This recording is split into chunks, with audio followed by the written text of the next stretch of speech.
Hello, my name is Edward Hunter and welcome to Emilia-Romagna for highlights from round 6 of the 2024 Formula SimRacing World Championship, the San Marino Grand Prix. Here's all of the breaking news. Ruben Machete was given a 2-place penalty for spinning around Patrick Sevet on the final lap of the British Grand Prix, meaning the German drops from 10th to 12th. Speaking of Sevet, the Slovakian is back for Imola, this time filling in for Go Team's Cosmo Prosciutto. Finally, reigning Academy champion Thomas Smit makes his second appearance in the World Championship for Superventuri, subbing in for Jukka-Pekka Laulu. Owen McGorgy took his 4th pole position of the season from race clutch teammate Jake Danahan. Michi Hoyer made a lightning getaway for a 9th on the grid as his Rafa teammate Simoncic braked late into turn 1 to go around the outside of Brabham's Janos Braxov. There was trouble at the tail end of the pack as Smit lost his front wing after contact with Dennis Jordan's Ferrari. Giordano Valeriano then dived up the inside of Machete and spun off track. On lap 7, Stare spun out of 7th place at Piratella as the Swede lost the rear end over the curb and dipped into the gravel. Lap 11 and Hoyer was on the move, using DRS to take 5th away from Sevet into Tamburello. 3 laps later and Jordan cleared Machete for 14th as the Optiminal spun up the rear tyres. Callas then sived his way past Biancalila for 8th with a move around the outside at Tamburello. Simoncic picked his moment to strike on lap 17, using DRS to launch himself up the inside of Danahan for 2nd. McGorgy pit from the lead 2 laps later along with Braxtok, leading Simoncic and Danahan to respond a lap later. Kostas Van Vukas pitted ahead of McGorgy, releasing the British driver as he stayed ahead of Simoncic, who had been undercut by Braxtok. Danahan wasted no time diving up the inside of Valeriano at Villeneuve to keep pace with the podium battle. Hoyer then pit on lap 21 and re-emerged behind Danahan, but ahead of Sevet as Simoncic and Braxtok cleared the yet-to-stop Stavros Mizaidis. With the Greek driver struggling for traction, Danahan nipped up the inside of him for 9th. Sander Callas and Jordan then pit from the lead, meaning points leader Bock and Biancalila ran along at the front. Lap 24 and Mizaidis fell into the clutches of Martin Mergeli, whose Brabham powered through with the DRS.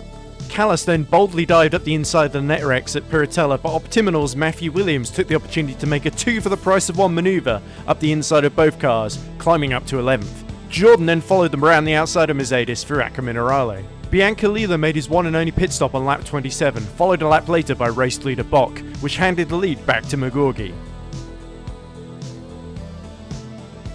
Simoncic then finally dispensed with Braxtok, whose Brabham had chewed through its tyres.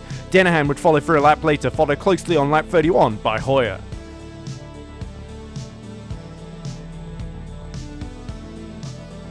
Sevet demoted Braxtok down to 6th the following lap, but Danahan had his hands full as Hoyer got both Rafa cars onto the podium.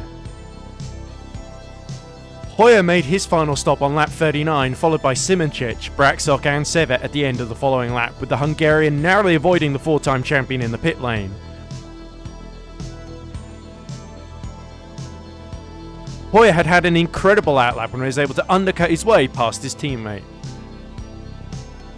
McGorgy pit from the lead at the end of lap 40 and was shadowed in by Danahan, handing Mergeli the race lead as Grankvist and Jordan also pit. Bock and Biancalila were now well on their way to inheriting the lead, with McGorgy 6 seconds behind. Danahan meanwhile emerged still behind the Rafa cars, but only just ahead of Patrick Sevet, who backed off into Tamburello. Lap 42 and George Zalagianis lost his front wing, leading to a 5th retirement in a row for the Grand Effect driver. McGorgy caught Biancalila for 2nd and used the DRS to take the runners-up spot on lap 47.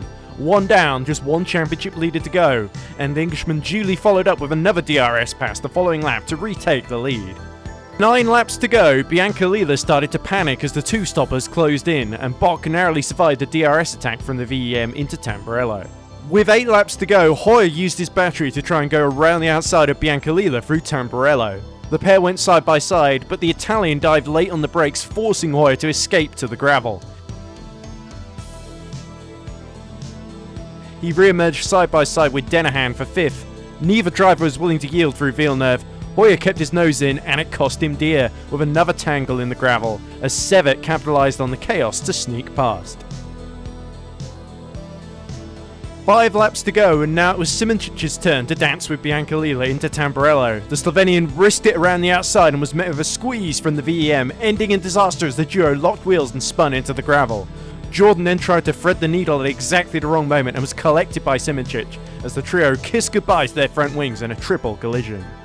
Grankvist tried to go around the outside of the downforceless Ferrari of Jordan, but instead found Mergeli sweeping around the outside of him for 6th, as Williams challenged for Super Venturi around the outside at Tosa. 4 laps to go, and Sevet ran around the outside of the now defenceless Bok to take 2nd and only his 2nd World Championship appearance. Danahan almost hit the back of the Evo before going side by side with Bok into Villeneuve and going around the outside for 3rd.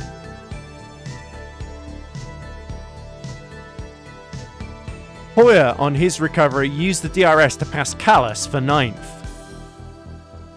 On the final lap, Danahan had one final chance to attack Sevet and slotted around the outside of the Go team to once again make it a race clutch 1-2.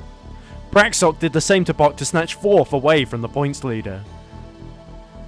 But up front, it was mastery for Owen McGorgy to take his 2nd win of the season in commanding style to close massively on the championship lead. Danahan recovered to seal Race Clutch's first 1-2 in FSR. It was also a fabulous result for the super sub Sevet to take Go Team's first World Championship podium. Braxok took home another 4th. Bok recovered from a poor qualifying to finish 5th, just pipping Mergeli, who achieved his best finish. Williams was 7th after his double overtake to beat Callas. Machete got his best finish in 9th, and a disappointed Hoyer was 10th. Grankvist spun out of 8th at the final corner and fell to 11th. Isaac Gillison had a quiet run to 12th ahead of Stare. Jordan and Simicic rounded out the points after a day that had promised much more for both.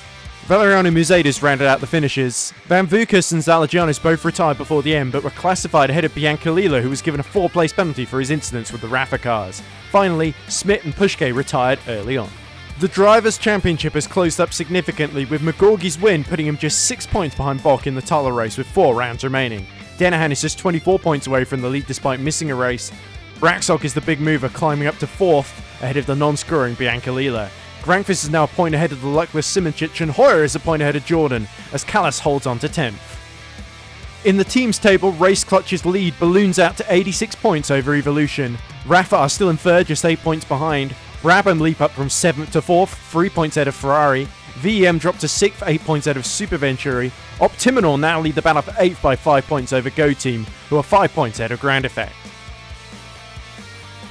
So, McGorgy puts Race Clutch back on top in Imola. Will Bok strike back, or can McGorgy and Danahan now take control and also seal the team's championship? We'll find out on the 2nd of June at the Turkish Grand Prix, but from me, Edward Hunter, and from the Autodromo Enzo Edino Ferrari, it's goodbye.